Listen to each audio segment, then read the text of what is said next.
ಉನ್ನತ ಕ್ಷಣಕ್ಕೆ ತಮ್ಮೆಲ್ಲರನ್ನ ಆತ್ಮೀಯವಾಗಿ ಸ್ವಾಗತಿಸುತ್ತಾ, ಮೊದಲಿಗೆ ದ ರೂಲರ್ಸ್ ಸಿನಿಮಾದ ಟ್ರೈಲರ್ ಅನ್ನ ನೋಡೋಣ. ತದನಂತರ ಮುಂದಿನ ಮಾತುಕತೆ ಮತ್ತೆ ಟೀಸರ್ ಇರುತ್ತೆ ನೋಡೋಣ. ಈಗ ಮೊದಲಿಗೆ ಟ್ರೈಲರ್ ಅನ್ನ ನೋಡೋಣ. ಚಲನಚಿತ್ರ ದಿನಾಂಕ ಬಿಡುಗಡೆಗೆ ಸಂಬಂಧಪಟ್ಟಂತ ಒಂದು ಪತ್ರಿಕಾಗೋಷ್ಠಿಯನ್ನ ಕರೆದಿದ್ದು ಎಲ್ಲ ಪತ್ರಕರ್ತರು ನಮ್ಮ ಈ ಪತ್ರಿಕಾಗೋಷ್ಠಿಗೆ ಬಂದಿರುವಂತದ್ದು ತುಂಬಾ ಖುಷಿ ಆಗುತ್ತೆ. Thank you so much. ಇದ್ರ ಜೊತೆಗೆ ನಮ್ಮನ್ನ ಸುಮಾರು 8 ರಿಂದ 9 ತಿಂಗಳ ಕಾಲ ನಮ್ಮನ್ನ ಸಾಕೊಂಡು ಈ ಒಂದು ಸಿನಿಮಾನ ಇಷ್ಟೊಂದು ಅತ್ಯುತ್ತಮವಾಗಿ ಯಶಸ್ವಿ ಮಾಡಿ ಚಿತ್ರೀಕರಣ ಮುಗಿಸಿ ಎಲ್ಲರಿಗೂ ಯಾವುದೇ ತೊಂದರೆ ಇಲ್ದಿರ ಎಲ್ಲರಿಗೂ ಎಲ್ಲಾ ಅನುಕೂಲಗಳು ಮಾಡಿಕೊಂಡು ನಮ್ಮನ್ನೆಲ್ಲ ಕಾಪಾಡ್ಕೊಂಡು ಬಂದಂತಹ ದ ರೂಲರ್ಸ್ ಚಲನಚಿತ್ರವನ್ನ ಬಹುನಿರೀಕ್ಷಿತ ದ ರೂಲರ್ಸ್ ಚಲನಚಿತ್ರವನ್ನ ಜನಗಳ ಮುಂದೆ ತಂದಂತಹ ನಮ್ಮ ಅಶ್ವಥ್ ಬಳಗೇರಣ್ಣವರು ದಯವಿಟ್ಟು ವೇದಿಕೆ ಮೇಲೆ ಬರ್ಬೇಕಂತ ಹೇಳ್ಬಿಟ್ಟು ಮೂಲಕ ಮನವಿ ಮಾಡ್ತಾ ಇದ್ದೀನಿ. ಅದೇ ರೀತಿ ನಮ್ಮ ರೂಲರ್ಸ್ ಚಲನಚಿತ್ರದ ನಿರ್ದೇಶಕರಾದಂತಹ ಉದಯ್ ಭಾಸ್ಕರ್ ಅವರು ಕೂಡ ವೇದಿಕೆ ಮೇಲೆ ಬರ್ಬೇಕಂತ ಹೇಳ್ಬಿಟ್ಟು ಮನವಿ ಮಾಡ್ತಾ ಇದ್ದೀನಿ. ಅದೇ ರೀತಿ ನಮ್ಮ ರಾಷ್ಟ್ರೀಯ ಕಲಾವಿದರು ಹಾಗೂ 5 ಬಾರಿ ನ್ಯಾಷನಲ್ ಬಾಡಿ ಬಿಲ್ಡರ್ ಅಂದ್ರೆ ಮಿಸ್ಟರ್ ಇಂಡಿಯಾ ಆಗಿರುವಂತಹ ನಮ್ಮ ಕಾಮರಾಜಣ್ಣವರು ದಯವಿಟ್ಟು ವೇದಿಕೆ ಮೇಲೆ ಬರ್ಬೇಕಂತ ಹೇಳ್ಬಿಟ್ಟು ಮನವಿ ಮಾಡ್ತಾ ಇದ್ದೀನಿ.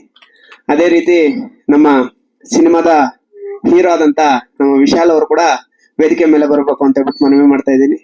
ಅದೇ ರೀತಿ ನಮ್ಮ ಚಲನಚಿತ್ರದ ಮ್ಯಾನೇಜರ್ ಮಂಜಣ್ಣವರು ಕೂಡ ವೇದಿಕೆ ಮೇಲೆ ಬರಬೇಕು ಅಂತ ಹೇಳ್ಬಿಟ್ಟು ಮನವಿ ಮಾಡ್ತಾ ಇದ್ದೀನಿ. ಮುಖ್ಯವಾಗಿ ದ ರೂಲರ್ಸ್ ಚಲನಚಿತ್ರದ ಮ್ಯೂಸಿಕ್ ಡೈರೆಕ್ಟರ್ ಆದಂತಹ ಕರ್ಣ ಸರ್ ಅವರು ದಯವಿಟ್ಟು ವೇದಿಕೆ ಮುಂಭಾಗಕ್ಕೆ ಬರಬೇಕು ಅಂತ ಹೇಳ್ಬಿಟ್ಟು ಮನವಿ ಮಾಡ್ತೀನಿ. ಅದೇ ರೀತಿ ನಮ್ಮ ಚಲನಚಿತ್ರದ ಮೈನ್ ಪಿಲ್ಲರ್ ನಮ್ಮ ಪುನೀತ್ ಸರ್ ಅವರು ವಿಲನ್ ಆಗಿ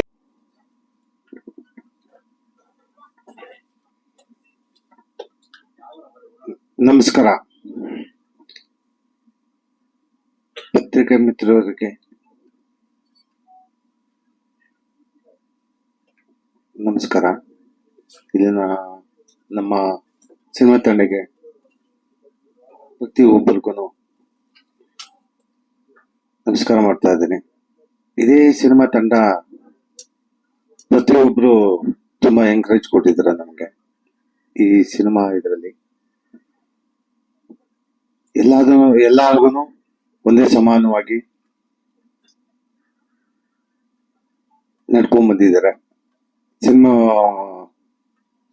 ಫಸ್ಟ್ ಇಂದ ಲಾಸ್ಟ್ ವರ್ಗು ಏನು ತೊಂದರೆ ಇಲ್ದಿರ ಅಚ್ಚುಕಟ್ಟಾಗಿ ನಾವು ಕೆಲಸ ಮಾಡ್ಕೊಂಡ್ ಬಂದಿದ್ದೀವಿ. ಈ ಸಿನಿಮಾ ಬಗ್ಗೆ ನಾವು ಹೇಳ್ಬೇಕಾದ್ರೆ, ಈಗ ಇದೇ ತಿಂಗಳು 30ನೇ ತಾರೀಕು ಹೆಚ್ಚಿನ ಟಾಕೀಸ್ಗಳಲ್ಲಿ ನಾವು ಬಿಡುಗಡೆ ಮಾಡ್ತಾ ಇದ್ದೀವಿ. ಅದಕ್ಕೋಸ್ಕರ ಈ ಪತ್ರಿಕೆ ಮತ್ತು ಮೀಡಿಯಾ ಮಿತ್ರರಿಗೆ ಈ ಇದಕ್ಕೋಸ್ಕರ ಹೇಳೋಣ ಅಂತೇಳಿ ಇಷ್ಟಪಟ್ಟು ಈ ಕಾರ್ಯಕ್ರಮಕ್ಕೆ ಹಮ್ಮಿಕೊಂಡಿದ್ದೀವಿ. ನಿಮ್ಮ ಸಹಕಾರ ಬೇಕು, ನಿಮ್ಮ ಆಶೀರ್ವಾದ ಬೇಕು ಅಂತೇಳಿ ಕೇಳ್ಕೊಳ್ತಾರೆ. Thank you. ಹೆಚ್ಚಿನ ಒಂದು ಈಗ ಮೀಟಿಂಗ್ ಮಾಡ್ಕೊಂಡ್ ಬಂದಿದ್ದೀವಿ ನಾನು ಡಿಸ್ಟ್ರಿಬ್ಯೂಟರ್ ಹತ್ರ. 100 ಹೆಚ್ಚಾಗಿದೆ ಸರ್, 100 ಥಿಯೇಟರ್ ಮೇಲೆ ನಿಮ್ಗೆ ಕೊಡ್ತೀನಿ ಸರ್ ಅಂತ ಹೇಳಿದ್ದಾರೆ. ನನಗೆ ತುಂಬಾ ಖುಷಿ ಆಯ್ತು. ಇದೇ ಅಲ್ಲಿ ಮುಗಿಸ್ಕೊಂಡು ಇಲ್ಲಿ ಬಂದಾಗ ನಿಮ್ಮನ್ನೆಲ್ಲ ನೋಡಿ ವಿಚಾರ ಹೇಳಿದ್ರೆ ಇನ್ನೂ ಹೆಚ್ಚು ಖುಷಿ ಆಯ್ತು. ಡಿಸ್ಟ್ರಿಬ್ಯೂಟರ್ ಹೇಮಂತ್ ಅಂತ ಹೇಳಿ ನಮ್ಮ ಸ್ನೇಹಿತರು,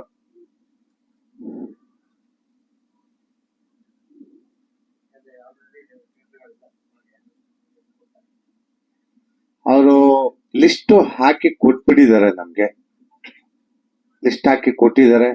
ಈ ನಮ್ಮ ಸಿಟಿ ಒಳಗಡೆ ತುಂಬಾ ಕಡಿಮೆ ಥಿಯೇಟರ್ಗಳು ಕೊಟ್ಟಿದ್ದಾರೆ. ಇನ್ನೆಲ್ಲ ಬೇರೆ ಕಡೆ ಗ್ರಾಮಾಂತರ, ಬೆಂಗಳೂರು ಗ್ರಾಮಾಂತರಗಳಲ್ಲಿ ಬೇರೆ ಬೇರೆ ಡಿಸ್ಟಿಕ್ ತಾಲೂಕು ಕೊಟ್ಟಿದ್ದಾರೆ ನಮ್ಗೆ.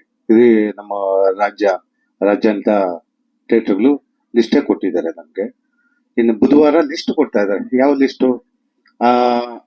ಒಂದು ಕ್ಯೂಬ್ಸ್ ಮತ್ತೆ ಥಿಯೇಟರ್ಗಳ ಹೆಸರು ಮತ್ತೆ ಊರಿನ ಹೆಸರು ಲಿಸ್ಟ್ ಕೊಡ್ತಾರೆ. ಅವತ್ತೊಂದು ದಿವಸ ತಮಗೆ ವಿಷಯ ತಿಳಿಸ್ತೇನೆ.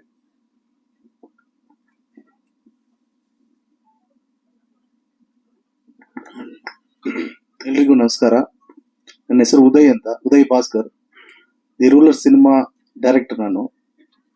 ದಿ ರೂಲರ್ ಸಿನಿಮಾ ಅಂದ್ರೆ ಅದೊಂದು ರಿಯಲ್ ಸಬ್ಜೆಕ್ಟ್, ಕೋಲಾರಲ್ಲಿ ನಡೆದಿರೋಂತ ಒಂದು ನಿಜ ಘಟನೆ ಅದು. ಆ ತರ ಒಂದು ಸಬ್ಜೆಕ್ಟ್ ನನಗೆ ನಂಬಿ ನಮ್ಮ ಸರ್ ನಮ್ಗೆ ಕೊಟ್ಟಿದ್ದಕ್ಕೆ ತುಂಬಾ ಧನ್ಯವಾದಗಳು. ಮತ್ತೆ ಆ ಕತೆ ನಾನು ಮಾಡ್ತೀನಿ ಅಂತ ಒಂದು ನಂಬಿಕೆ ಇಟ್ಟು ಕತೆ ನನಗೆ ಸಂದೇಶ್ ಅವ್ರು ಕೊಟ್ಟಿದ್ದಕ್ಕೂ ಅವ್ರಿಗೂ ಥ್ಯಾಂಕ್ಸ್. ಮತ್ತೆ ತುಂಬಾ ಚೆನ್ನಾಗಿತ್ತು ಶೂಟಿಂಗು, ಎಲ್ಲಾನು ಚೆನ್ನಾಗಿ ನಡೀತು, ಚೆನ್ನಾಗಿ ಕೋಆಪರೇಟ್ ಮಾಡಿದ್ರು ನಮ್ಮ ಟೀಮ್. ಎಲ್ರಿಗೂ thanks. Karna sir, Puneeth heroine, mother character, ಎಲ್ರಿಗೂ ನಮ್ಮ ಸಾರ್ಗೂ ಥ್ಯಾಂಕ್ಸ್. ತುಂಬಾ ಚೆನ್ನಾಗಿ ಕೋಆಪರೇಟ್ ಮಾಡಿದ್ರು. ಈ ಒಂದು ದೊಡ್ಡ ಅವಕಾಶ ನನ್ಗೆ ಸಿಗಕ್ಕೆ ನಾನು ತುಂಬಾ ಕಷ್ಟ ಪಡ್ತಾ ಇದ್ದೆ, ಚಾನ್ಸ್ಗೋಸ್ಕರ ಹುಡುಕ್ತಾ ಇದ್ದೆ. ಬಟ್ ಈ ಚಾನ್ಸ್ ನನಗೆ ಒಂದು ದಾರಿ ಮಾಡಿ ಕೊಟ್ಟಿದ್ದು ನಮ್ಮ ಮಂಜಣ್ಣ, ಅವ್ರು ತುಂಬಾ ಥ್ಯಾಂಕ್ಸ್. ತುಂಬಾ ಖುಷಿಯಾಗಿದೆ ಸರ್, ಈ ತರ ಒಂದು ಸಬ್ಜೆಕ್ಟ್ ನಾನು ಮಾಡಿದ್ದಕ್ಕೆ. ಫಸ್ಟ್ ಸಬ್ಜೆಕ್ಟ್ ತುಂಬಾ ಹೆಮ್ಮೆ ಪಡ್ತಾ ಇದ್ದೀನಿ. ನಾವೆಲ್ಲ ಒಂದು ಟೀಮು ಹೊಸ ಪ್ರಯತ್ನ ಪಡ್ತಾ ಇದೀವಿ. ಅದು ಗೆಲ್ಸೋದೆಲ್ಲ ನಿಮ್ ಕೈಲಿದೆ, ಜನರ ಕೈಲಿದೆ. ದಯವಿಟ್ಟು ಸಪೋರ್ಟ್ ಮಾಡಿ, ನಮ್ಗೆ ಎಂಕರೇಜ್ ಮಾಡಿ ಸರ್. ಇವತ್ತು ಕತೆ ಓಪನ್ ಆಗಿ ಹೇಳಕ್ಕಾಗಲ್ಲ, ಬಟ್ ಏನಂದ್ರೆ ಒಂದು ಅನ್ಯಾಯ ನಡೆದ್ರೆ ಅದನ್ನ ಕೇಳೋ ಧೈರ್ಯ ಇರಬೇಕು. ಆ ಕೇಳೋ ಧೈರ್ಯ ಇರ್ಬೇಕಂದ್ರೆ ನಮ್ ಕೈಲಿ ಪವರ್ ಇರ್ಬೇಕು. ಆ ಪವರ್ ಎಲ್ಲಿದೆ? ಓದಿರ್ಬೇಕು. ಇಲ್ಲ ಅಂದ್ರೆ ಓದಿಲ್ಲ, ನಾವು ಬಡವ್ರು, ಏನಿಲ್ಲ ಕೈಯಲ್ಲಿ ಅಂದ್ರೆ ನಮ್ಗೆ ಕಾನೂನಿದೆ, ಅದೇ ಪವರ್. ಅದನ್ನ ಯೂಸ್ ಮಾಡ್ಬೇಕು. ಸೊ ಒಂದು ಅನ್ಯಾಯ ನಡೆದಾಗ ಅದನ್ನ ಒಂದು ಹೆಣ್ಮಗು, ಇದು ಒಂದು ಫೀಮೇಲ್ ಓರಿಯೆಂಟೆಡ್ ಸಬ್ಜೆಕ್ಟ್. ಸೊ ಅವ್ರು ಹೆಂಗೆ ಹೋರಾಟ ಮಾಡಿ ಒಂದು ಒಂದು ಇರೋ ಒಂದು ಕಾನ್ಸ್ಟಿಟ್ಯೂಷನ್ ಮೂಲಕ ಹೆಂಗೆ ಗೆಲ್ತಾಳೆ, ಗೆದ್ದು ಹೆಂಗೆ ಮೇಲೆ ಬರ್ತಾಳೆ. ಅವಳಿಗೆ ಯಾರು ಪವರ್ ಕೊಟ್ಟಿಲ್ಲ, ಆದ್ರೆ ಅವಳಿಗೆ ಒಂದು ಪವರ್ ಇದೆ, ಎಲ್ರಿಗೂ ಇದೆ. ಅದು ನಿಮ್ಗೆಲ್ರಿಗೂ ಇದೆ. ಅದು ಹೆಂಗ್ ಯೂಸ್ ಮಾಡೋದು ಅಂತ ಜಾಸ್ತಿ ಜನ ಗೊತ್ತಿಲ್ಲ. ಅದನ್ನ ಯೂಸ್ ಮಾಡಿ ಹೆಂಗೆ ಅವಳು ಆಚೆ ಬಂದು ಗೆಲ್ತಾಳೆ ಅನ್ನೋದು ನಮ್ ಕತೆ. ಸೊ ಇದು ರಿಯಲ್ ಆಗಿ ನಡೆದಿದೆ, ಅದ್ರಲ್ಲಿ ಏನು ಫೇಕ್ ಏನಿಲ್ಲ. ಸ್ವಲ್ಪ ನಾವು ಸಿನಿಮ್ಯಾಟಿಕ್ ಇದಕ್ಕೋಸ್ಕರ, ಲಿಬರ್ಟಿಗೋಸ್ಕರ ಸ್ವಲ್ಪ ಆಡಿಯನ್ಸ್ ಇಂಟ್ರೆಸ್ಟ್ ಆಗಿ ಇರ್ಬೇಕು ನೋಡಕ್ಕೆ ಅನ್ನೋದು ಸ್ವಲ್ಪ ಲಿಬರ್ಟಿ ತಗೊಂಡಿದೀವಿ. ಬಟ್ 90% ಎಲ್ಲ ನಿಜ ಘಟನೆ ನಡೆದಿರೋದೇ ಮಾಡಿಲ್ಲ ಸರ್. ಇದು ಲವ್ ಬಗ್ಗೆ, ಲವ್, ಬಡವರು, ಶ್ರೀಮಂತರು, ಈ ತರ ಹೋಗುತ್ತೆ ಸರ್ ಸಬ್ಜೆಕ್ಟ್. ಹೌದೌದು ಹೌದು ಹೌದೌದು. ಇಲ್ಲ, ಇದು ಏನಂದ್ರೆ ನಾವು ಇವಾಗ ಒಂದು ಇಮ್ಯಾಜಿನರಿ ಕತೆ ಒಂದು ಏನಾದ್ರು ಬರೆದು ಈ ತರ ಮಾಡಿದ್ರೆ, ಸೊ ಇವ್ರ ಇಂಟೆನ್ಷನ್ ಇದು ಅಂತ ನಾವು ಇದು ಮಾಡ್ಕೋಬಹುದು. ಬಟ್ ಇದು ನಡೆದಿರೋದು, ಸೊ ಇದರಲ್ಲಿ ಏನು ಇಮ್ಯಾಜಿನೇಷನ್ ಏನಿಲ್ಲ, ರಿಯಲ್ ಆಗಿ ನಡೆದಿರೋ ವಿಷಯ. ಸೊ ಅದರಲ್ಲಿ ಬಂದು ಹೋಗ್ಬೋದು ಆ ತರ ವಿಷಯ. ಬಟ್ ಇದು ಯಾವ ಜಾತಿದು ಯಾವ್ದು ಫಿಲಿಮ್ ಇಲ್ಲ, ಜನರಲ್ ಸಿನಿಮಾ. ಎಲ್ರು ನೋಡ್ಬೇಕು, ಎಲ್ರು ಹೆಣ್ಮಕ್ಳು, ತಂದೆ ತಾಯಿಯವರು ಎಲ್ರು ಬಂದು ನೋಡ್ಬೇಕಾಗಿರೋ ಒಂದು ಸಿನಿಮಾ. ಇದು ಒಂದು ಫ್ಯಾಮಿಲಿ ನೋಡುವಂತ ಒಂದು ಒಳ್ಳೆ ಸಿನಿಮಾ. ಇದರಲ್ಲಿ ಯಾವುದೇ ತರ ಕೆಟ್ಟ ವಿಷಯ ಯಾವ್ದು ಯಾರು ಹೇಳಿಲ್ಲ ಸರ್. ಒಳ್ಳೆ ಸೆನ್ಸರ್ ಆಗಿದೆ ಸರ್. ಹೌದೌದು. ಇಲ್ಲ, ಅದೆಲ್ಲ ನಾವು ಸೆನ್ಸರ್ ಆದ್ಮೇಲೆ ನಾವು ಅದೆಲ್ಲ ಇದು ಮಾಡಿದೀವಿ. ಆತರ ಏನಿಲ್ಲ ಸರ್, ಎಲ್ಲ ಕ್ಲೀನ್ ಆಗಿದೆ ಫಿಲ್ಮು. ಬಂದು ಧೈರ್ಯವಾಗಿ ಫ್ಯಾಮಿಲಿ ಆಡಿಯನ್ಸ್ ಬಂದು ನೋಡ್ಬೋದು. ಎಸ್ಪೆಷಲಿ ಅಪ್ಪ ಅಮ್ಮ ಬಂದು ನೋಡ್ಬೇಕು. ಮಕ್ಕಳು ಸ್ವಲ್ಪ ದೊಡ್ಡವರು, ಕಾಲೇಜ್ ಹೋಗೋರು, ಅಂತ ಏಜ್ ಅಲ್ಲಿ ಇರೋರು ಎಲ್ಲ ಬಂದು ನೋಡ್ಬೇಕು. ಇಲ್ಲ ಇವು ಏನು. ಹಾ ಸರ್, ಅಂದ್ರೆ ಇದು ಏನಂದ್ರೆ ಕತೆ ನಾನು ಬರ್ದಿದ್ರೆ ಪೀಸ್ ಸ್ಟಡಿ ಮಾಡ್ಬೇಕಾಗಿತ್ತು. ಕತೆ ಬಂದು ಬರ್ದಿರೋರು ಅವರು. ಸೊ ನಾವು ಕತೆಗೆ ಏನ್ ಬೇಕು, ಇದನ್ನ ಎಷ್ಟು ಇದಾಗಿ ನಾವು ಮೂವ್ ಮಾಡ್ಬೇಕು, ಯಾವುದೇ ತರ ಪ್ರಾಬ್ಲಮ್ ಆಗ್ಬಾರ್ದು. ಇದು ಒಂದು ತುಂಬಾ ದೊಡ್ಡ ರೆಸ್ಪಾನ್ಸಿಬಿಲಿಟಿ ಇರೋ ಒಂದು ಸಬ್ಜೆಕ್ಟ್ ಇದು. ಇದು ಸ್ವಲ್ಪ ಎಲ್ಲಾದ್ರೂ ಮಿಸ್ಟೇಕ್ ಆದ್ರೂ ಬೇರೆ ತರ ಆಗೋಗುತ್ತೆ. ಸೊ ಅದನ್ನ ಹೆಂಗೆ ನಾವು ಫಸ್ಟ್ ನಮ್ ಪ್ರಿಯಾರಿಟಿ ಬಂದು ಆತರ ಯಾವ್ದು ಮಿಸ್ಅಂಡರ್ಸ್ಟ್ಯಾಂಡಿಂಗ್ ಬೇರೆಯವ್ರಿಗೆ ಜಾತಿ ಬಗ್ಗೆ ಅದ್ರ ಬಗ್ಗೆ ಬರಬಾರದು. ಸೊ ಅದನ್ನ ಮೇನ್ ಆಗಿ ನಾವು ಇದು ಮಾಡಿದೀವಿ. ಬೇರೆ ಏನು ನಾವು, ಯಾಕಂದ್ರೆ ಕತೆ ನಾನು ಬರ್ದಿದ್ರೆ ನಾನು ಪ್ರಿಪರೇಷನ್ ಎಲ್ಲ ಬೇರೆ ತರ ಇರ್ತಾ ಇತ್ತು. ಬಟ್ ನನ್ಗೆ ಆಲ್ರೆಡಿ ಇದು ನಡೆದಿರೋ ಕತೆ ಅನ್ನೋದ್ರಿಂದ ಅದ್ ಮಾತ್ರ ಎಲ್ಲ ಬರ್ದಿರೋದು ಇವರು. ನಾನು ಅದನ್ನ ತಗೊಂಡು ನನ್ ಬೆಸ್ಟ್ ಏನೋ, ಅವ್ರು ನನಗೆ ಕತೆ ನರೇಟ್ ಮಾಡುವಾಗ ಅವ್ರು ಏನ್ ಫೀಲ್ ಮಾಡಿದ್ರು ಅದನ್ನ ಹೆಂಗೆ ತೋರಿಸ್ಬೇಕು, ಮತ್ತೆ ಕ್ಯಾರೆಕ್ಟರ್ಸ್, ನೇಟಿವಿಟಿ, ಈ ರೀತಿಯಾದ ಪ್ರಿಪರೇಷನ್ ಮಾಡಿದ್ನೆ ಹೊರತು ನನಗೆ ಇದು ಕತೆದು ದೊಡ್ಡ ಇದೇನು ಚಾಲೆಂಜ್ ಆಗಿರ್ಲಿಲ್ಲ ಸರ್. ಕಾಂಟ್ರವರ್ಸಿ ಯಾವುದಿಲ್ಲ. ಯಾಕಂದ್ರೆ ನಮ್ ಸೆನ್ಸಾರ್ ಅಲ್ಲಿ ಕಾಂಟ್ರವರ್ಸಿ ಇದ್ದಿದ್ರೆ ಸೆನ್ಸಾರ್ ಆಚೆನೆ ಬರಕ್ಕೆ ಒಂದು ಚಾನ್ಸಸ್ ಇರ್ತಾ ಇರಲಿಲ್ಲ. ಸೊ ನಮ್ಗೆ ಸೆನ್ಸಾರ್ ಅಲ್ಲಿ ಒಂದೇ ಒಂದು ಕಟ್ಟು ಇಲ್ಲ, ಏನಿಲ್ಲ, ನೀಟಾಗಿ ಕೊಟ್ಟು ನಮ್ಗೆ ಪ್ರೊಡ್ಯೂಸ್ ಮಾಡಿ ಅದು ಏನೇ ಆಗ್ಲಿ ಚೆನ್ನಾಗಿ ಬರ್ಬೇಕು ಅಂತಾನೆ ಎಂಕರೇಜ್ ಮಾಡಿದ್ರು. ನಮಗೂ ಖುಷಿ ಆಯ್ತು. ಈಗ ಪ್ರಮೋಷನ್ ಅನ್ನೋದು ನಮ್ಮಿಂದ ಆದಷ್ಟು ಮಾಡ್ತಾ ಇದೀವಿ ಸರ್. ಇದು ಹೆಂಗಂದ್ರೆ ಎಸ್ಪೆಷಲಿ ಸಂದೇಶ್ ಅವರು ಎಲ್ಲಾ ಕಡೆನೂ ಟ್ರಾವೆಲ್ ಮಾಡ್ತಾ ಇದಾರೆ, ಲೈವ್ ಆಗಿ ಹೋಗಿ ಜನನ ಮೀಟ್ ಮಾಡ್ತಾ ಇದಾರೆ. ಈ ತರ ನಾವು ಹೋಗ್ತಾ ಇದೀವಿ ಜೊತೆಯಲ್ಲಿ, ಸಾರು ಆತರ ಜಾಸ್ತಿ ಈವೆಂಟ್ಸ್ ಮಾಡ್ತಾ ಇದಾರೆ. ಇದೆಲ್ಲ ಏನಂದ್ರೆ ಮೈನ್ ಸ್ಟ್ರೀಮ್ ಇದ್ರಲ್ಲಿ ಇನ್ನೂ ಬಂದಿಲ್ಲ, ಬಟ್ ನಮ್ ಪ್ರಮೋಷನ್ ನಮ್ದೇ ಒಂದು ಸ್ಟೈಲ್ ಅಲ್ಲಿ ನಡೀತಾ ಇದೆ. ಜನ ಬರ್ತಾರೆ ಅಂತ ಒಂದು ನಂಬಿಕೆ ಇದೆ ಸರ್, ಖಂಡಿತ ಬರ್ತಾರೆ. ನಮ್ಮ ಕಾನ್ಫಿಡೆಂಟ್ ಏನಂದ್ರೆ ಒನ್ಸ್ ನೋಡಿದ್ರೆ ನಮ್ ಖಂಡಿತ ನಮ್ ಕಾನ್ಫಿಡೆಂಟ್ ಇದೆ, ಮೌತ್ ಟಾಕ್ ಅಲ್ಲೇ ನಮ್ದು ಹೋಗ್ಬೋದು ಖಂಡಿತ. ಅದೊಂದು ಕಾನ್ಫಿಡೆಂಟ್ ಅಂತೂ ಇದೆ ನಮ್ಗೆ. ಹೌದೌದು ಸರ್, ಹೌದೌದು. ಅದು ಮಾಡ್ತಾ ಇದೀವಿ ಸರ್. ಅದು ಇವ್ರು ಪ್ಲಾನ್ ಮಾಡಿದ್ದಾರೆ, ಅವ್ರು ನೀಟಾಗಿ ಹೇಳ್ತಾರೆ. ಅವರು ಪ್ರಮೋಷನ್ಸ್ ಒಂದಷ್ಟು ಕಡೆ ಸಣ್ಣದು ಒಂದು ಫಿಲಿಂ ರಿಲೀಸ್ ಆಗ್ತಾ ಇದೆ. ಅವ್ರ ಮಗ ಅದು ಒಂದು ಫಿಲಿಂ ರಿಲೀಸ್ ಮಾಡ್ತಾ ಇದ್ದಾರೆ, ಅವರೇ ಡೈರೆಕ್ಷನ್ ಮಾಡಿ. ಸೊ ಆ ಬ್ಯುಸಿಯಲ್ಲಿ ಇದ್ದಾರೆ ಸರ್. ನಾವು ಕೇಳಿದ್ವಿ, ನಾನು ಟ್ರೈ ಮಾಡ್ತೀನಿ ಅಂದ್ರು, ಬಟ್ ಇಲ್ಲಿ ಬರಕ್ ಆಗಿಲ್ಲ ಅಷ್ಟೇ. ಇಲ್ಲ ಸರ್, ಅದೇ ಆ ಫಿಲಿಂ ಇದ್ರಲ್ಲಿ ಬಿಸಿ ಇದ್ರು ಸರ್. ಮಾಡ್ತಾ ಇದಾರೆ ಸರ್, ಬಟ್ ಅದು ಯಾವಾಗ ಮಾಡಿದ್ರು ಏನೋ ನಮ್ಗೆ ಗೊತ್ತಿಲ್ಲ. ಬಟ್ ಈಗ ರೀಸೆಂಟ್ ಆಗಿ ನಾವು ಮಾತಾಡಿದ್ವಿ, ಈ 21st ಅವ್ರದ್ದು ಆಡಿಯೋ ಲಾಂಚ್ ಕಾರ್ಯಕ್ರಮ ಇದೆ, ಆ ಬ್ಯುಸಿಯಲ್ಲಿ ಇದಾರೆ ಸರ್. ನಾವು ಮಾತಾಡಿದ್ವಿ, ಪರವಾಗಿಲ್ಲ ಮಾಡಿ, ನಮ್ಮ ಆಶೀರ್ವಾದ ಯಾವಾಗ್ಲೂ ಇರುತ್ತೆ, ನಾನು ಬರ್ತೀನಿ, ನನ್ನ ಟೈಮ್ ಸಿಕ್ಕಿದಾಗ ಬರ್ತೀನಿ ಅಂತ ಹೇಳಿ ಮಾತು ಕೊಟ್ಟಿದ್ದಾರೆ. ಇದು ಅವ್ರದ್ದು ಇದೆ ಸರ್, ಅವ್ರದ್ದು ಸುಮಾರು ಇದೆ ಸರ್. ಮೇನ್ ಕ್ಯಾರೆಕ್ಟರ್ ಅವರು ಸಾರ್ದು ಹಂಗೆ ಇದೆ. ಇಬ್ರು ಪೊಲೀಸ್ ಕ್ಯಾರೆಕ್ಟರ್ ಮಾಡಿದ್ರು, ಇನ್ಸ್ಪೆಕ್ಟರ್ ಕ್ಯಾರೆಕ್ಟರ್. ರಿಯಲ್ ಕ್ಯಾರೆಕ್ಟರ್ ಏನಿತ್ತು, ಯಾರು ಇನ್ಸ್ಪೆಕ್ಟರ್ ಅವ್ರ ಹೆಸರೇ, ಅದೇ ಹೆಸರು, ಅದೇ ತರ ಮಾಡಿದೀವಿ. ಇದು ಪ್ರಮೋಷನ್ ಬಗ್ಗೆ ಸ್ವಲ್ಪ ನಿಮ್ಗೆ ಮಾಹಿತಿ ಕೊಡು. ಭವನಗಳಲ್ಲಿ ಮತ್ತೆ ಕ್ರೀಡಾಂಗಣಗಳಲ್ಲಿ ಮತ್ತೆ ರೋಡ್ ಶೋ ಮಾಡೋಂಥದ್ದು ಇಂಥದ್ದೆಲ್ಲ ಮಾಡಿ ಪ್ರಮೋಷನ್ಸ್ ನಡೀತಾ ಇದೆ ಸರ್. ಈಗ ನಾವು 100ಕ್ಕೂ ಹೆಚ್ಚು, ಅಂದ್ರೆ ರಾಜ್ಯಾದ್ಯಂತ 100ಕ್ಕೂ ಹೆಚ್ಚು ಟಾಕೀಸ್ ಅಲ್ಲಿ ಸಿನಿಮಾ ರಿಲೀಸ್ ಮಾಡ್ಬೇಕಂದ್ರೆ ಪ್ರಮೋಷನ್ಸ್ ಮತ್ತೆ ಜನರು ನಂಬ್ಕೊಂಡೇ ಮಾಡ್ತಾ ಇದೀವಿ ಸರ್. 100%. ನಾನು ಮೊನ್ನೆ ಎಲ್ಲ ಒಂದು ಮೀಟಲ್ಲಿ ಹೇಳಿದೀನಿ, ಇವತ್ತು ಹೇಳ್ತಾ ಇದ್ದೀನಿ, 100% ನಮ್ಮ ಎದುರುಗಡೆ ಯಾರಾದ್ರೂ ಬರ್ಲಿ ಗೆದ್ದೇ ಗೆಲ್ತೀವಿ ಸರ್, ಅದ್ರಲ್ಲಿ ಡಿಫ್ರೆನ್ಸ್ ಇಲ್ಲ. ಪ್ರಮೋಷನ್ಸ್ ನಡೀತಾ ಇದೆ, ಚೆನ್ನಾಗಿ ನಡೀತಾ ಇದೆ. ನಮ್ಮ ಮಾರ್ಕೆಟಿಂಗ್ ಅವ್ರಿಗೂ, ನಮ್ಮ ಸುಮಂತ್ ಅವ್ರಿಗೂ, ನಮ್ಮ ಪ್ರವೀಣ್ ಸರ್ ಮತ್ತೆ ನಮ್ಮ ಟೀಮ್ ಅವರೆಲ್ಲ, ಈಗ ನೋಡಿ ನಮ್ಮ ಅರುಣಣ್ಣ ಫಸ್ಟ್ ಅಲ್ಲಿ ನಿರೂಪಣೆ ಮಾಡಿದ್ರಲ್ಲ, ಅವರು ಎಲ್ಲರೂ ತುಂಬಾ ಚೆನ್ನಾಗಿ ನಡೆಸ್ತಾ ಇದಾರೆ ಸರ್, ಅದ್ರಲ್ಲಿ ಏನು ಅಭ್ಯಂತರ ಇಲ್ಲ, ಗೆಲ್ತೀವಿ ಸರ್.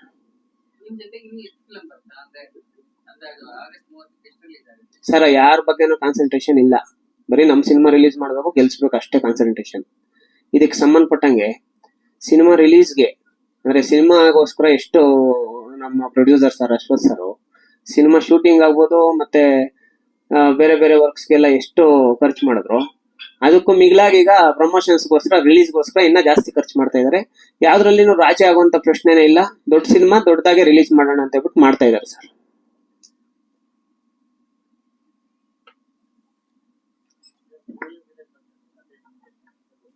ಹೌದು ಸರ್, ಅದು ಒಂದು ಗ್ರಾಮದಲ್ಲಿ ನಡೆದಂತ ಒಂದು ನಿಜವಾದ ಸ್ಟೋರಿ.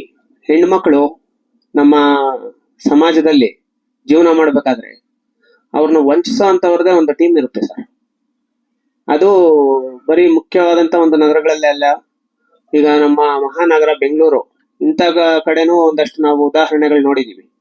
ಆದ್ರೆ ಮೈನ್ ಟೌನ್ಗಳಲ್ಲಿ, ಅಂದ್ರೆ ನಮ್ಮ ತುಮಕೂರು ಆಗ್ಬೋದು, ಕೋಲಾರ ಆಗ್ಬೋದು, ಮೈಸೂರು ಆಗ್ಬೋದು, ಇಂಥ ಕಡೆನೂ ಅಂತ ಒಂದು ಇಶ್ಯೂಸ್ ನಾವು ಆಗಾಗ ನೋಡ್ತಾ ಇರ್ತೀವಿ. ಬಟ್ ಈ ಸಿನಿಮಾ ನೋಡಿದಾಗ, ನೀವು ಸಿನಿಮಾ ನೋಡಿದಾಗ ಗೊತ್ತಾಗುತ್ತೆ, ಹೌದು ಇದು 2017ರಲ್ಲಿ ನಡೆದಿರೋಂತ ಒಂದು ಘಟನೆ, ನಾವೇ ಪತ್ರಿಕೆಗಳಲ್ಲಿ ಹಾಕಿದೀವಿ, ಇದು ರಿಯಲ್ ಸ್ಟೋರಿ. ಅವತ್ತು ಆ ಹೆಣ್ಣು ಮಗಳ ಪರಿಸ್ಥಿತಿ ಹಂಗಿತ್ತಲ್ಲ, ಇವತ್ತು ಹೆಂಗಾಯ್ತು ಅಂದ್ರೆ ಇವಾಗ ಹೆಂಗಿದಾಳೆ, ರೂಲರ್ಸ್ ಅನ್ನೋ ಒಂದು ಟೈಟ್ಲ್ ಇಡೋದಕ್ಕೆ ಅದು ಸಸ್ಪೆನ್ಸ್ ಸರ್. ಸಿನಿಮಾ ನೋಡಿದ್ಮೇಲೆ ಗೊತ್ತಾಗುತ್ತೆ ಸರ್ 100% ಯಾವ ತರ ರೂಲರ್ಸ್ ಅಂತ ಹೇಳ್ಬಿಟ್ಟು ಸಿನಿಮಾ ನೋಡಿದ್ಮೇಲೆ ಗೊತ್ತಾಗುತ್ತೆ. ಆ ಸ್ಟೋರಿ ಮ್ಯಾಕ್ಸಿಮಮ್ ಸರ್, ಸ್ಟೋರಿ ನಮ್ಮ ಸಿನಿಮಾದಲ್ಲಿ ಆಕ್ಟ್ ಮಾಡಿರೋರು ಅಷ್ಟೇ, ಆಕ್ಟ್ ಮಾಡ್ತಾ ಮಾಡ್ತಾ ಕಣ್ಣೀರ್ ಹಾಕೊಂಡಿದ್ದಾರೆ. ನಮ್ಮ ಡೈರೆಕ್ಟರ್ ಸರ್ ಮತ್ತೆ ನಮ್ಮ ಪ್ರೊಡ್ಯೂಸರ್ ಸರ್ ಇಲ್ಲೇ ಇದ್ದಾರೆ. ಈ 5.1 ವರ್ಕ್ಸ್ ಮಾಡುವಾಗ, DI ವರ್ಕ್ಸ್ ಮಾಡುವಾಗ ಅಲ್ಲಿ ಟೆಕ್ನಿಷಿಯನ್ಸ್ ಕೂಡ ಎಲ್ಲ ಒಂದ್ ಕಡೆ ಸ್ವಲ್ಪ ಅವ್ರ ಕಣ್ಣಲ್ಲಿ ನೀರು ಬರೋಂಥದ್ದು ನಾವು ಗಮನಿಸಿದೀವಿ.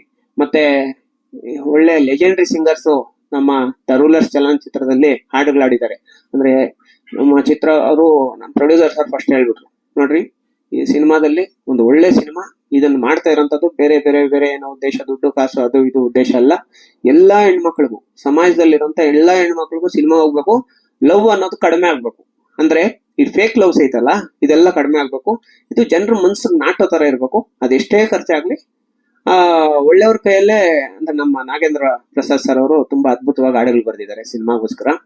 ಮತ್ತೆ ನಮ್ಮ ಮೇಡಮ್ ಚಿತ್ರಮ್ಮ ಅವರು ಲೆಜೆಂಡರಿ ಸಿಂಗರ್. ಅವರು ಮಗಳ ಬಗ್ಗೆ ಹೊಗಳೋ ಅಂತದ್ದು ಒಂದು ಸಾಂಗ್, ತುಂಬಾ ಅದ್ಭುತವಾದಂತ ಸಾಂಗು. ಅದು ಇನ್ನೇನು ಕೆಲವೇ ದಿನಗಳೆಲ್ಲ ಅದು ರಿಲೀಸ್ ಮಾಡ್ತೀವಿ ಸರ್, ಅಂದ್ರೆ ಲಿರಿಕಲ್ ವಿಡಿಯೋ ರಿಲೀಸ್ ಮಾಡ್ತೀವಿ.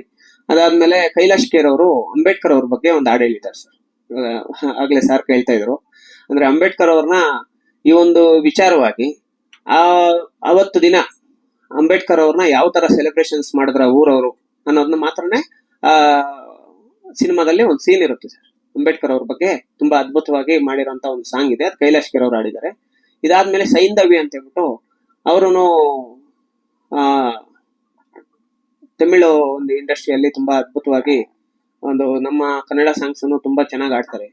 ಅವ್ರ ಕೈಲಿನೂ ಒಂದು ಸಾಂಗ್ ಮಾಡಿಸಿದೀವಿ. ಮತ್ತೆ ಇನ್ನೊಂದು ರ್ಯಾಪ್ ಸಾಂಗ್ ಒಂದಿರುತ್ತೆ. ಟೋಟಲ್ 4 ಸಾಂಗ್ ಇದೆ ಸರ್ ಸಿನಿಮಾದಲ್ಲಿ. ನನ್ನ ಪಾತ್ರದ ಬಗ್ಗೆ ಹೇಳ್ಬೇಕಂದ್ರೆ, ಈ ಸಿನಿಮಾದಲ್ಲಿ ನಾನು ಲವರ್ ಬಾಯ್ ಕಾಣಿಸ್ಕೊಂತೀನಿ. ಕಾಲೇಜ್ ಗೋಯಿಂಗ್ ಸ್ಟೂಡೆಂಟು, ಲವ್ ಮಾಡ್ಕೊಂಡು ಆರಾಮಾಗಿ ಬಂಕ್ ಮಾಡ್ಕೊಂಡು ಫ್ರೆಂಡ್ಸ್ ಜೊತೆ ಓಡಾಡ್ಕೊಂಡು ಸಿನಿಮಾಗೆ ಹೋಗ್ಕೊಂಡು ಲವ್ ಮಾಡ್ಕೊಂಡದೆ, ಕಾಲೇಜ್ಗೆ ಹೋಗ್ದಿರ ಲವ್ ಮಾಡ್ಕೊಂಡು ನಂತರ ಏನಾಗುತ್ತೆ ಅನ್ನೋದೇ ನನ್ನ ಪಾತ್ರ ಇರೋದು.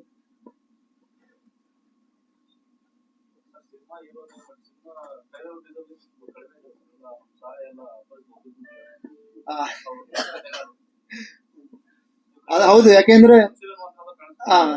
ಹೌದೌದು, ಯಾಕೆಂದ್ರೆ ನಂದು ಸಿನಿಮಾದಲ್ಲಿ ಕ್ಯಾರೆಕ್ಟರ್ ಬೇರೆ ತರ ತೋರಿಸಿದ್ದಾರೆ. ಸೊ ಹಂಗಾಗಿ ಇಲ್ಲೇ ರಿವೀಲ್ ಮಾಡ್ಬಿಟ್ರೆ ಕ್ಯೂರಿಯಾಸಿಟಿ ಹೊಟ್ಟೋಗುತ್ತೆ ಅಂತ ಹೇಳ್ಬಿಟ್ಟು ಆ ತರ ಮಾಡಿದೀವಿ ಅಷ್ಟೇ. ಒಂದು ಗಿಮಿಕ್ ಅಂತ ಹೇಳ್ಬೋದು.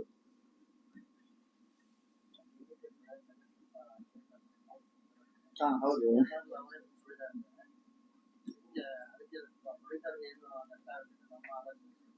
ಇಲ್ಲ, ಅದೇ ಹೇಳಿದ್ವಲ್ಲ ನಾವು ಸಿನಿಮಾ ಈ ವಿಶಾಲ್ ಅವ್ರ ಕ್ಯಾರೆಕ್ಟರ್ ತೋರಿಸಬಾರ್ದು ಅಂತ ಹೇಳ್ಬಿಟ್ಟು ಫಿಕ್ಸ್ ಆಗಿದ್ವಿ. ವಿಶಾಲ್ ಅವ್ರ ಕ್ಯಾರೆಕ್ಟರ್ ತೋರಿಸಬಾರ್ದು ಅಂದ್ರೆ ಈ ಸಿನಿಮಾ ಪೂರ್ತಿಯಾಗಿರುವಂತದ್ದು ನಾವು ಕಾಣಿಸುವಂತದ್ದು ಅಲ್ಲಲ್ಲ ಅಷ್ಟೇನೆ, ಪೂರ್ತಿಯಾಗಿ ಕಾಣಿಸುವಂತದ್ದು ಹೀರೋ ಹೀರೋಯಿನ್ ಮತ್ತೆ ಮದರ್ ಕ್ಯಾರೆಕ್ಟರ್, ಮತ್ತೆ ನಮ್ಮ ಪುನೀತ್ ಸರ್ ಅವ್ರ ವಿಲನ್, ಮತ್ತೆ ಕಾಮರಾಜ್ ಸರ್, ಚರಣ್ ರಾಜ್ ಸರ್, ನಾವು ಅಲ್ಲಲ್ಲಿ ಬರ್ತೀವಿ ಅಷ್ಟೇನೆ. ಅವ್ರದ್ದು ತುಂಬಾ ಸಸ್ಪೆನ್ಸ್ ಆಗಿರುವಂತ ಒಂದು ಸ್ಟೋರಿ, ಅಂದ್ರೆ ಸಿನಿಮಾದಲ್ಲಿ ಬರುವಂತದ್ದು. ಅವ್ರ ಕ್ಯಾರೆಕ್ಟರ್ ರಿವೀಲ್ ಮಾಡಬಾರ್ದು ಅಂತ ಹೇಳ್ಬಿಟ್ಟು ನಾವು ಅನ್ಕೊಂಡಿದ್ವಿ. ಆಮೇಲೆ ಎಲ್ಲೋ ಒಂದ್ ಕಡೆ ಇಲ್ಲ, ಮಾಡ್ತಾ ಇರೋಂತ ಒಂದು ಮೊದಲ ಸಿನಿಮಾ ಒಂದೊಂದ್ ಸೀನ್ ತೋರ್ಸೋಣ ಅಂತ ಹೇಳ್ಬಿಟ್ಟು ತೋರಿಸಿದ್ವಿ ಸರ್ ಅಷ್ಟೇ. ಅದು ಬಿಟ್ಟು ಬೇರೆ ಏನಿಲ್ಲ. ಸಿನಿಮಾ ನೋಡಿದ್ರೆ ಅರ್ಥ ಆಗುತ್ತೆ ಸರ್. Thank you sir. ಹೆಸರು ಪುನೀತ್ ರಾಜ್ ಅಂತ. ನಾನು ಇದರಲ್ಲಿ ಕೋ ಡೈರೆಕ್ಟರ್ ಕೆಲಸ ಮಾಡಿದ್ದೀನಿ. ಮತ್ತೆ ಸ್ಕ್ರೀನ್ ಪ್ಲೇ, ಡೈಲಾಗ್ ಎಲ್ಲ ಸಂದೇಶ್ ಅವರು ನಾನು ಒಟ್ಟಿಗೆ ಮಾಡಿರೋದು. ಇದೇನಂದ್ರೆ ಒಂದು ಕಂಟೆಂಟ್ ಆದ ಸಬ್ಜೆಕ್ಟ್, ಕೋಲಾರ ನೇಟಿವಿಟಿ ತಕ್ಕಂತ ಒಂದು ಸಬ್ಜೆಕ್ಟ್ ಇದೆ. ಅಂದ್ರೆ ಕೋಲಾರ ಸುತ್ತಮುತ್ತ ಅಲ್ಲ ಆಡು ಭಾಷೆ ವಿಚಾರ ಇಟ್ಕೊಂಡು ಮಾಡಿರೋಂಥ ಸಿನಿಮಾ. ಆದ್ರೆ ಇಂಥ ಸಿನಿಮಾಕ್ಕೆ ಇನ್ವೆಸ್ಟ್ ಮಾಡೋದು ತುಂಬಾ ಕಷ್ಟ. ಅದರಲ್ಲಿ ನಮ್ಮ ಅಶ್ವಥ್ ಬೆಳಗೆರೆ ಸರ್ ತುಂಬಾ ದೊಡ್ಡ ಮನಸ್ಸು ಮಾಡಿ ಒಂದು ಕಮರ್ಷಿಯಲ್ ಸಿನಿಮಾಕ್ಕೆ ಏನೆಲ್ಲ ಫೀಲ್ ಮಾಡ್ತಾರೆ ಆ ತರ ಮಾಡಿದ್ದಾರೆ. ಒಂದು ಒಳ್ಳೆ ಮನಸ್ಸಿರುವಂತ ವ್ಯಕ್ತಿ ಅವರು. ಅವರು ಪಾಪ ಒಂಥರ ಕೃಷಿಕರು, ಬಿಸ್ನೆಸ್ ಎಲ್ಲ ಬೇರೆದೆಲ್ಲ ಮಾಡ್ತಾರೆ. ಅವರಲ್ಲಿ ಮುಗ್ಧತೆ ಇದೆ. ಈ ಕಾನ್ಸ್ಟಿಟ್ಯೂಷನ್ ಬಗ್ಗೆ ನಾವು ಜನಕ್ಕೆ ಕೇಳಬೇಕು ಅಂತ ಈ ಸಬ್ಜೆಕ್ಟ್ ಅವರು, ಅಂದ್ರೆ ಇದನ್ನ ಅವರು ಸಂದೇಶ್ ಅವರು ಇದು ಹೋರಾಟದ ಕಥೆಯನ್ನ ಅವರು ಪೇಪರ್ ಅಲ್ಲಿ ಪತ್ರಿಕೆಯಲ್ಲಿ ನೋಡಿ ಸಂದೇಶ್ ಅವ್ರ ಹತ್ರ ಕೇಳ್ಬಿಟ್ಟು ಈ ಸಿನಿಮಾ ಮಾಡ್ತೀವಿ ಅಂತ ಮುಂದೆ ಬಂದಿದ್ದವರು. ಹಾಗಾಗಿ ಇದನ್ನ ನಾವು ಆ ನೇಟಿವಿಟಿ ತಕ್ಕಂಗೆ ಮತ್ತೆ ನಮ್ಮ ಡೈರೆಕ್ಟರ್ಸ್ ಅವರು ಮತ್ತೆ ಅವರು ಕ್ಯಾಮ್ರಾಮನ್ ಮತ್ತೆ ಎಡಿಟರು ವರ್ಕ್ ಮಾಡಿರುವಂಥದ್ದು. ನಾವೆಲ್ಲರೂ ಒಟ್ಟಾರೆ ಒಂದು ಟೀಮ್ ವರ್ಕ್ ಅಲ್ಲಿ ಮಾಡಿರುವಂಥದ್ದು. ಯಾಕಂದ್ರೆ ಇದೊಂದು ಇಂಥ ಪ್ರೊಡ್ಯೂಸರ್ ತುಂಬಾ ಅಪರೂಪ. ಅಂತ ಪ್ರೊಡ್ಯೂಸರ್ನ ನಾವು ಎಷ್ಟೆಲ್ಲ ಜೋಪಾನಾಗಿ ಇಟ್ಕೋತೀವಿ ಅನ್ನೋದು ನಮಗೆ ಕಾಳಜಿಯಾದ ವಿಚಾರ. ಹಾಗಾಗಿ ನಮ್ಮ ಟೀಮ್ ಅಲ್ಲಿ ನಮ್ಮ ಕರುಣಾ ಸರ್ ಅಲ್ಲಿ ಒಳ್ಳೆ ಸಾಂಗ್ ಮಾಡಿದ್ರೆ, ಇದು ಫಸ್ಟ್ ಮೂವಿ ಅವರಿಗೆ. ತುಂಬಾ ಆಲ್ಬಮ್ಸ್ ಮಾಡಿದ್ರೆ, ಆದ್ರೆ ಈ ಮೂವಿಗೆ ಅವರು ಫಸ್ಟ್ ಮ್ಯೂಸಿಕ್ ಮಾಡಿರೋದು. ತುಂಬಾ ಚೆನ್ನಾಗಿ ಮಾಡಿದ್ರೆ. ಮತ್ತೆ ಬುಡ್ಡಿದೀಪ ಅವರು, ದುರ್ಗಾ ಅವರು ಥಿಯೇಟರ್ ಇಂದ ಬಂದಿರೋರು, ತುಂಬಾ ಥಿಯೇಟರ್ ಅಲ್ಲಿ ವರ್ಕ್ ಮಾಡಿದ್ದಾರೆ. ಆದ್ರೆ ಈ ಸಿನಿಮಾದಲ್ಲಿ ಅವರು ತಾಯಿ ಕ್ಯಾರೆಕ್ಟರ್ ಮಾಡ್ತಿದ್ದಾರೆ. ಆಮೇಲೆ ನಮ್ಮ ಕಾಮರಾಜ್ ಸರ್ ಮತ್ತೆ ಚರಣ್ ರಾಜ್ ಸರ್ ಅವ್ರ ಬಹುಮುಖ್ಯ ಪಾತ್ರದಲ್ಲಿ ನೈಜವಾದ ನಡೆದಿರಂತ ಸರ್ ನನ್ನ ಪಾತ್ರ ಮೇನ್ ಒಂದು ಅಪ್ಪನ ಪಾತ್ರ, ಹೀರೋನ ಅಪ್ಪನ ಪಾತ್ರ ನಾನು ಮಾಡಿರೋದು. ಆಕ್ಚುಲಿ ಬೇರೆ ಕೂಟ ಮಾಡಿಸ್ಬೇಕಂತಿದ್ರು. ಆಮೇಲೆ ಡೈರೆಕ್ಟರ್ ಸರ್ ನಮ್ಮ ಮಂಜಣ್ಣ ಮತ್ತೆ ಸಂದೇಶ್ ಅವರು ಇಲ್ಲ ನೀವೇ ಮಾಡ್ಬೇಕಂದ್ರು. ನಾನು ಆಕ್ಚುಲಿ ಅದು ಏಜ್ ಮೀರಿದಂತ ಕ್ಯಾರೆಕ್ಟರ್ ಇಲ್ಲ, ನನ್ನ ತುಂಬಾ ಏಜ್ ಡಿಫ್ರೆನ್ಸ್ ಆಗುತ್ತೆ ಗೊತ್ತಾಗತ್ತೆ ಅದನ್ನೇ. ಇಲ್ಲ ಅವ್ರು ನೀವು ಮಾಡ್ತೀರಿ ಥಿಯೇಟರ್ ಮಾಡೋದು, ನಾನು ಆಕ್ಚುಲಿ ಥಿಯೇಟರ್ ಇಂದ ಬಂದಿರೋನು, ಹಾಗಾಗಿ ನಿಮ್ ಕೈಲಿ ಆಗತ್ತೆ ಅಂತೇಳಿ ನನ್ಗೆ ಗೊತ್ತಿರೋದಲ್ಲ, ಡೈಲಾಗ್ ಎಲ್ಲ ಒಟ್ಟಿಗೆ ಕೂತಿದ್ವಿ ಎಲ್ಲ. ಹಾಗಾಗಿ ನನ್ನ ಪ್ರಯತ್ನ ತುಂಬಾ ಎಫರ್ಟ್ ಹಾಕಿ ಮಾಡಿದೀನಿ. ನೋಡೋಣ ತೆರೆ ಮೇಲೆ ನೀವು ಯಾವ ರೀತಿ ನೀವು ಕಾಣಿಸುತ್ತೋ ಗೊತ್ತಿಲ್ಲ. ಎಲ್ಲ ಒಟ್ಟಾಗಿ ಒಂದು ಟೀಮ್ ಅಲ್ಲಿ ಒಂದು ಒಳ್ಳೆ ಸಿನಿಮಾ ಮಾಡಿದ್ವಿ. ದಯವಿಟ್ಟು ಇದು ಯಾವುದೇ ಜಾತಿ ಮತ್ತೆ ಯಾವುದೇ ಇದು ಇಲ್ಲ, ಆ ಜಾತಿ ತಾರತಮ್ಯ ಇಲ್ಲ, ಬಡವ ಮತ್ತೆ ಶ್ರೀಮಂತನ ಮಧ್ಯೆ ಹೋರಾಡತಕ್ಕಂಥ ಕತೆ. ದಯವಿಟ್ಟು ಇದಕ್ಕೆ ನಿಮ್ಮೆಲ್ಲರೂ ಒಂದು ಒಳ್ಳೆ ಮನಸ್ಸಿಂದ ಈ ಸಿನಿಮಾ ನೋಡಿ, ಯಾಕಂದ್ರೆ ಇದು ಒಂದು ಒಳ್ಳೆ ಮೆಸೇಜ್ ಇರ್ತಕ್ಕಂಥ ಸಬ್ಜೆಕ್ಟ್. ಇಂಥ ಸಿನಿಮಾ ನೀವು ಖಂಡಿತ ಗೆಲ್ಸಿದ್ರೆ ಆ ಪ್ರೊಡ್ಯೂಸರ್ ಇನ್ನ 10 ಸಿನಿಮಾ ಮಾಡ್ತಾರೆ. ದಯವಿಟ್ಟು ಎಲ್ಲರೂ 30ನೇ ತಾರೀಕು ಡೇಟ್ ಅನೌನ್ಸ್ ಆಗಿದೆ, ದಯವಿಟ್ಟು ಎಲ್ಲರೂ ಬಂದು ಥಿಯೇಟರ್ ಅಲ್ಲಿ ನೋಡಿ.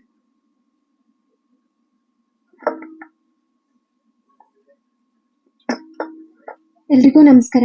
ನನ್ನ ಹೆಸರು ರಿತು ಗೌಡ ಅಂತ. ಫಸ್ಟ್ ಆಫ್ ಆಲ್ ನಾನು ಒಂದು ಹಳ್ಳಿಯಿಂದ ಬಂದಿರೋ ಹುಡುಗಿ, ನಂದು ಕೋಲಾರ ಡಿಸ್ಟಿಕ್.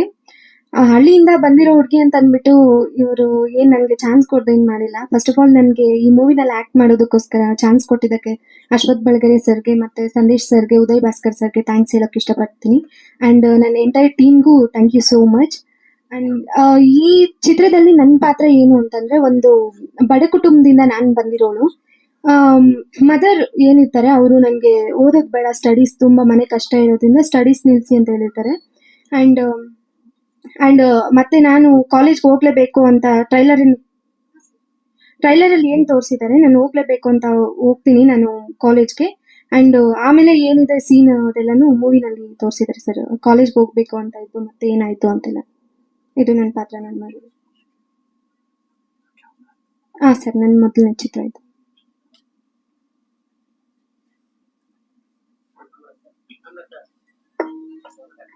ತುಂಬಾ ಖುಷಿ ಆಯ್ತು ಸಾರ್ ನೋಡಿ, ತುಂಬಾ ಖುಷಿ ಆಗಿದೆ. 4th ಟೈಮ್ ನೋಡಿದ್ದೇನೆ. ನಮ್ದು Kannada 4th movie. First movie Yajaman 2, second Kabzaa, third ghost, ಎಲ್ಲ ಬಿಗ್ ಮೂವಿ ಆಕ್ಟಿಂಗ್ ಮಾಡಿದ್ದೀನಿ. 4th ಮೂವಿ ನಮ್ಮ ಅಸೋಸ್ ಸರ್, ಬಳಗರ ಅಸೋಸ್ ಅದು ಮೂವಿ ಆಕ್ಟಿಂಗ್ ಮಾಡಿದ್ದೀನಿ, ರೂರಲ್ ಮೂವಿ. ಅವ್ರಿಗೆ thanks for producer sir and director Bhaskar sir, hero Sandesh sir, and hero 2 hero ಇದ್ದಾರೆ, ಯಾರಿಗೂ ನಮ್ಗೆ ಗೊತ್ತಿಲ್ಲ ಸರ್. ನೀವು ಹೀರೋ ಹೋಗಿರೋ ನಾವು ಕಮ್ಮಿ ಸಾಯಿದ್ದೆ, 2 ಹೀರೋ ಇದ್ದಾರೆ, ಅವ್ರು ವಿಲ್ಲನ್ ಸರ್, ಹೀರೋಯಿನ್ ಎಲ್ಲ. Thank you so much. ಇದು ನಮ್ದು ಫಸ್ಟ್ 3 ಮೂವಿ ವಿಲ್ಲನ್ ಆಕ್ಟಿಂಗ್ ಮಾಡಿದ್ದೀನಿ. ಇದು 4th ಮೂವಿ ನಮ್ಗೆ ಕನ್ನಡ ಮೂವಿ ಎಲ್ಲ ಚಾನ್ಸ್ ಗುಡ್ ಕ್ಯಾರೆಕ್ಟರ್ ಕೊಡ್ತಾರೆ. ಇದು ಸಬ್ ಇನ್ಸ್ಪೆಕ್ಟರ್ ಕ್ಯಾರೆಕ್ಟರ್.